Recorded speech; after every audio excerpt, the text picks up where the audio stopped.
Today we are going to talk about reincarnation.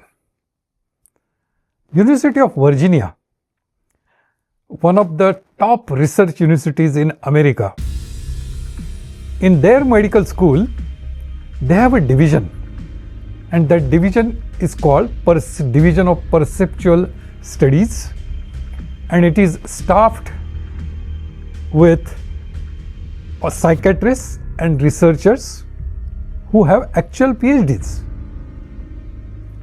And for the last several decades, they have been building a database of children who remember their past lives. And this database has now 2,500 entries. Not 2,500 children who made stuff up and people believed them. 2,500 specific cases where children's claims in terms of their previous life places, events, family life, cause of death, all these were investigated. And many of them were verified by the researchers who initially didn't want to believe in this past life concept. The lead researcher is someone called Jim Tucker. He has extensively written many articles in the peer-reviewed journals. He has written a book which is titled Life Before Life, and now he has a PhD on the same subject from University of North Carolina. I am telling you all this before we talk about Hindu philosophy, because I want you to know that in this episode we are not asking you to believe something because religion says so. So there is a genuinely explained and probably some of them unexplained data collated by University of Virginia, and then we will talk about Hindu philosophy and what it says about reincarnation. Here are 3 cases from Tucker's research, all documented. Case 1, James Leningar, Louisiana, America. At the age of 2, he started having nightmares about a plane crashing into the ocean. He started talking about being a pilot who was shot down during World War II. He gave details of the aircraft he flew from. He mentioned his fellow pilot name. He gave details of the plane and how it crashed. His parents of Christian religion had no interest in the concept of reincarnation, but because of the child's continuous nightmares, they spent years in investigating. They found a pilot named James Huston Jr. And it may be shocking, but the details which this kid was describing at the age of 2 matched in terms of everything about this pilot and how he was shot down, in terms of which aircraft carrier and the conditions in which it was shot down. Case 2, a boy in India.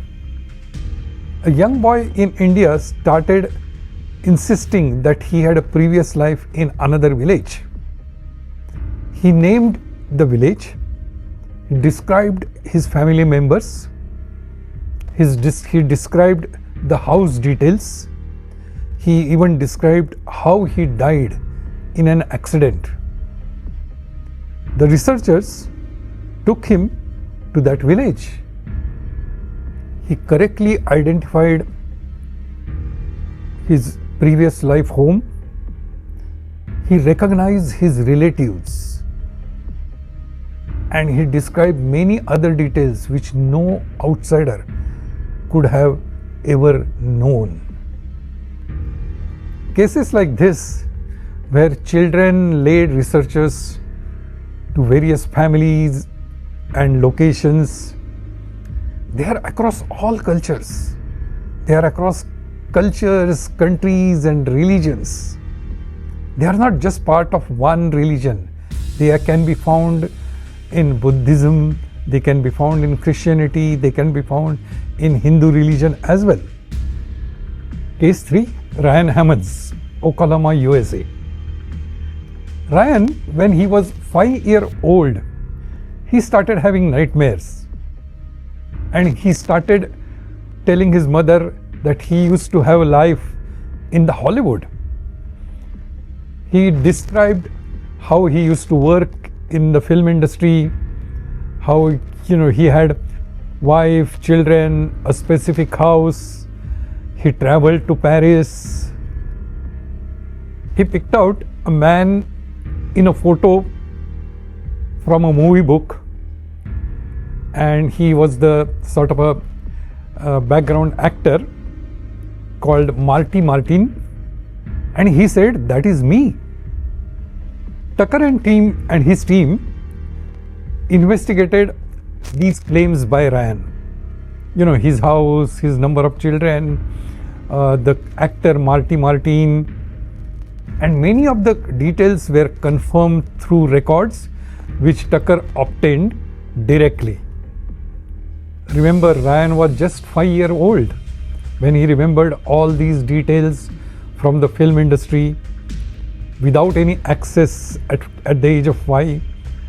His father was a police officer, mother was a teacher, and still he remembered all these details. What makes these cases credible? The cases which Tucker and his team investigated and verified share some specific features. All the children were in the age group of 2 to 5 when they didn't have any access for independent own research.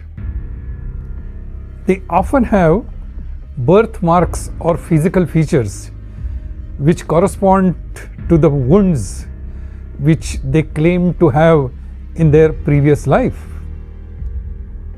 They showed strong emotional reactions when they were connected with previous life family members. And crucially, many of these cases come from family members or families who have no prior belief in reincarnation.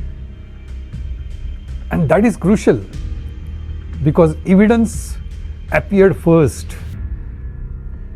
Belief didn't initiate the evidence. Does this prove reincarnation? No. Tucker doesn't think so, doesn't believe so. But let's understand. It is all data, real, investigated, published in many journals. Data that currently doesn't have a mainstream satisfying explanation. And it is exactly what the Hindu philosophy has been describing for 3,000 years. The Hindu philosophy has a word for it, Atman or Atma. It is not your personality, it is not your memories, it is not your sense of humor or the music you like or things you are afraid of. These things will change, these things keep changing. They will be different 10 years from now. Atma or Atman is the thing which is constant throughout all that change. The observer, the awareness underneath everything else. Try this for a second. Think about your maybe earliest memory, maybe when you were 4, 5 or 6. The things which you liked, the things you were afraid of, and how those things have changed now. But there is something that was there and which is here even now. Something that experienced that memory, and something which is listening to these words right now. The same awareness, looking at the completely different life which is unfolding. Hindu philosophy calls that the Atma or the Atman. The Bhagavad Gita describes Atman or Atma in one of the most striking passages of ancient literature. It says, Nainam chindanti shastrani, nainam pavati dahakaha, na chainam kledayantyapo, na shoshati marutaha.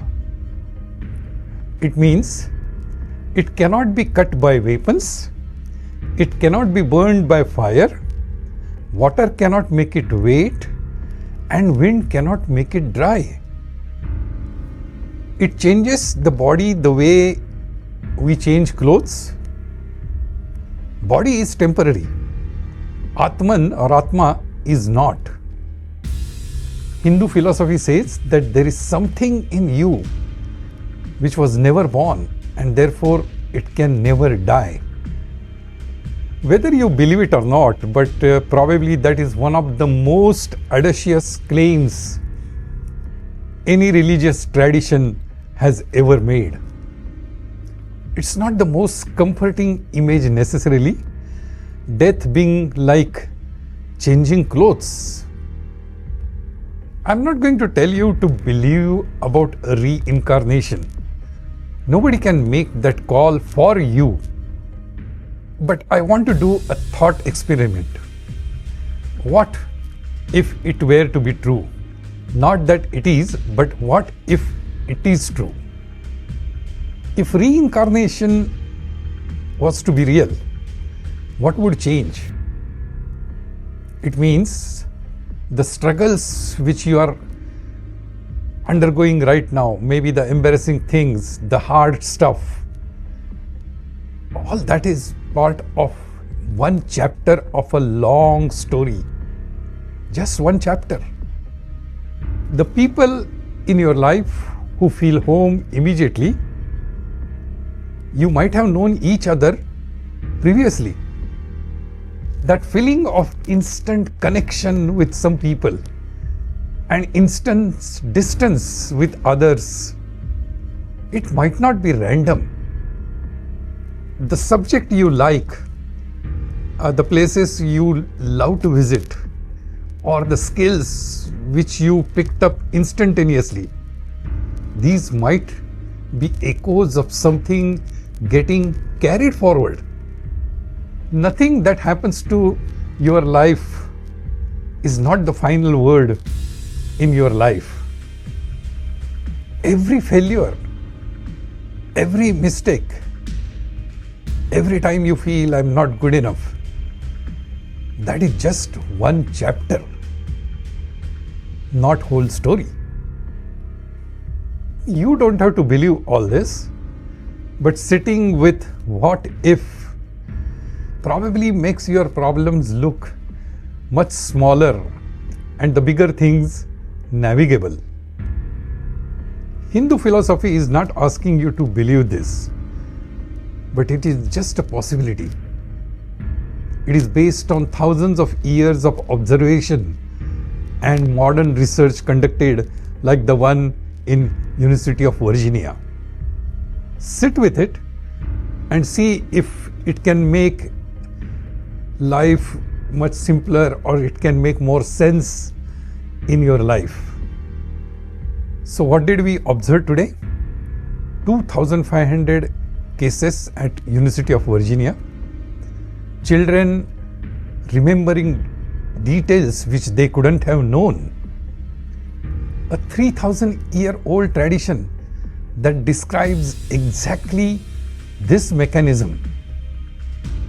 an eternal awareness moving through different forms, different bodies, even before any research existed. Coincidence? Maybe. Interesting? Definitely. I will leave that one with you. Next episode is about festivals. You have been celebrating Diwali and Holi whole your life. You know the lights and colors, but do you know what exactly underneath them? Because it is not what most people think. Diwali is actually 5 days, 5 celebrations, each one with its own meaning, and probably you know maybe only a few of them. Holi is one of the most sophisticated philosophical lessons ever designed and delivered as party or celebration. And in next episode, we will explain all that. So join me for understanding festivals in next episode.